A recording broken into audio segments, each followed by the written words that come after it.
Imaginez un amour si vaste qu'il dépasse les règles du monde.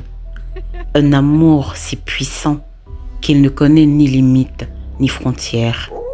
Certains l'appellent tendresse, d'autres obsession.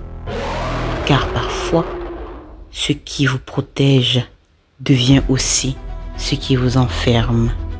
Ce soir, je vais vous raconter l'histoire d'Hélène. Une histoire où l'attachement se transforme en chaîne invisible. Un amour plus fort que la mort. Hélène grandit dans une maison où le refuge et la chaleur n'étaient pas toujours garantis. Ses parents l'avaient eue très jeune et avaient été contraints de se marier.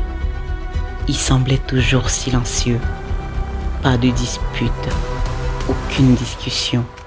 Son père passait ses journées à l'extérieur. Sa mère apprit plus tard qu'il avait une autre famille. Cela ne sembla pas la déranger. Elle ne le quitta pas. Ils restèrent ensemble jusqu'à ce que celui-ci décède. Sa mère était toujours plongée dans ses livres.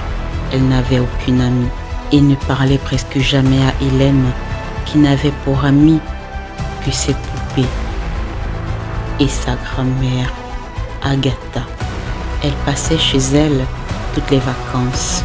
Elle lui confiait tout, ses peurs, ses tristesses, ses projets, ses amours d'adolescente. Celle-ci l'écoutait toujours, ne la jugeait point. Elle trouvait chez elle un havre de paix. À la mort de son père, sa mère se noya encore plus dans sa solitude. Elle ne remarqua même pas lorsque celle-ci quitta la maison pour aller s'installer avec une amie. Elle ne l'appela pas. Elle ne la chercha pas. Seule Hélène, de temps en temps, lui passait des coups de fil. Elle était toujours aussi proche de sa grand-mère, qui, elle, s'inquiétait beaucoup pour elle.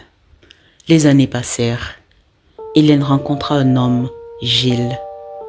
Ils se marièrent et sa grand-mère fut témoin à son mariage. Mais les années passèrent et aucun enfant ne vint.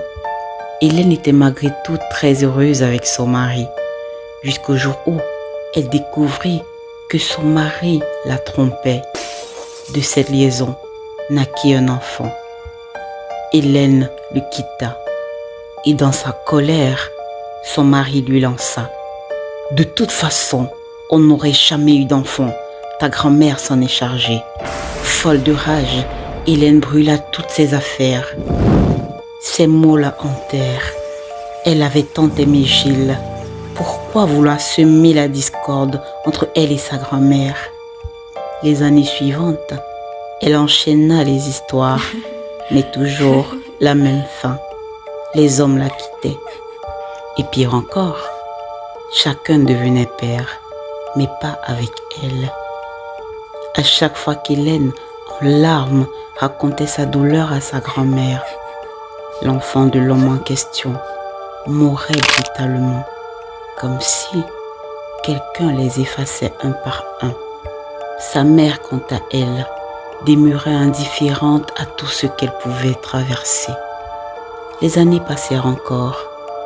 Celle-ci mourut d'une courte maladie. Hélène ne ressentit presque rien. Elle ne pleura pas, s'efforça, mais rien. Tout ce qui comptait, c'était que sa grand-mère soit encore vivante. Alors Hélène décida d'aller vivre près d'elle, ce que sa grand-mère approuva avec joie. C'est là qu'elle rencontra Élie, un veuf très aimant et gentil. La première fois que la grand-mère le vit, elle dit: « Méfie-toi, Tom a du sang sur les mains. » Hélène essaya de s'en éloigner, mais Élie persista. Il demanda la main d'Hélène. Elle finit par céder. Et cette fois, la grand-mère refusa d'être témoin. Elle refusa même de prendre part au mariage, malgré les supplications d'Hélène. Des mois passèrent, toujours pas d'enfant.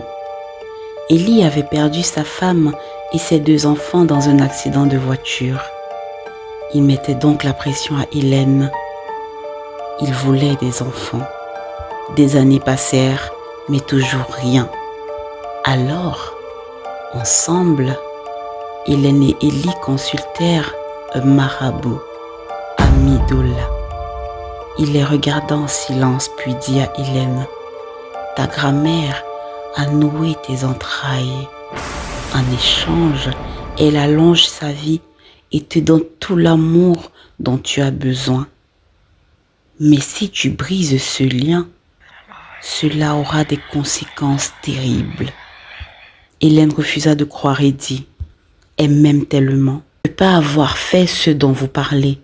Elle a toujours été présente, plus que ma mère. » Amidoula lui répondit, « Quand tu es né, elle a eu comme un coup de foudre. Elle a fait des pratiques pour que ni ta mère ni ton père ne t'aiment. Elle était prête à te donner tout l'amour dont tu aurais eu besoin. Et si tu doutes quand même, continua Amidoula, prends ces feuilles, lance-les cette nuit sur la cour de votre maison.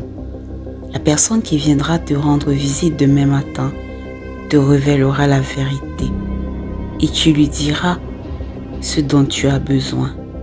Qui que ce soit, demande-lui et tu l'obtiendras. » De retour à la maison, Élie eut une urgence au travail, appela Hélène et lui dit qu'il y dormirait et ne rentrerait que le matin très tôt. Le doute s'installa chez Hélène. Serait-ce Élie la cause? Elle lança les feuilles tout de même et peina à trouver le sommeil. À 5 heures du matin, on frappa à sa porte. Qui était-ce? Sa grand-mère, qui ne vivait pas très loin de sa demeure. « Y a-t-il un problème? Pourquoi viens-tu ici si tôt ?» lui demanda-t-elle. Celle-ci répondit, « Je veux t'aider à faire le ménage. »« Quoi ?» dit Hélène. Sa grand-mère, tenant déjà un balai, se dirigea vers la cour et commença à balayer. Hélène l'observa immobile. Tout à coup, le tonnerre gronda, le ciel si clair s'assombrit et un grand vent se leva. Hélène demanda à sa grand-mère d'entrer, mais celle-ci refusa. Elle alla la chercher pour la forcer à entrer, mais celle-ci lui dit « Laisse-moi, c'est pour ton bien » et continua à balayer. Hélène rentra, servant par la fenêtre.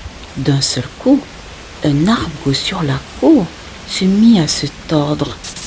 Et là, sa grand-mère s'écroula. Avant que Hélène ne sorte, celle-ci tomba en larmes et dit « C'est Élie qui aurait dû être là, à terre. Mais toi, ma chère Hélène, tu l'as choisi à ma place, tu l'as préféré à moi. » Hélène, assise par terre, tenant sa grand-mère par la tête, demanda « Comment ça, Élie? Qu'a-t-il fait ?» Sa grand-mère répondit « Chaque coup de tonnerre fait venir les ombres qui devaient amener Élie et me garder encore plus longtemps près de toi. Mais tu as refusé. » Hélène lui demanda « Qu'as-tu fait ?»« Ce qu'on m'a dit. » « Est-ce vrai ?» dit-elle en pleurs. Les mots jaillirent comme un poison. « Tes enfants, je les ai pris. Ils ne t'auraient jamais aimé comme je t'aime. J'ai volé leur jour pour rester auprès de toi et j'ai puni chaque homme qui t'a trahi. Mais malgré tout, tu les as préférés à moi. » Hélène pleurait et suppliait. « Mais moi aussi je vais être mère. Laisse-moi au moins un enfant si tu m'aimes vraiment. » Sa grand-mère hurla. « Tu es cruelle, Hélène.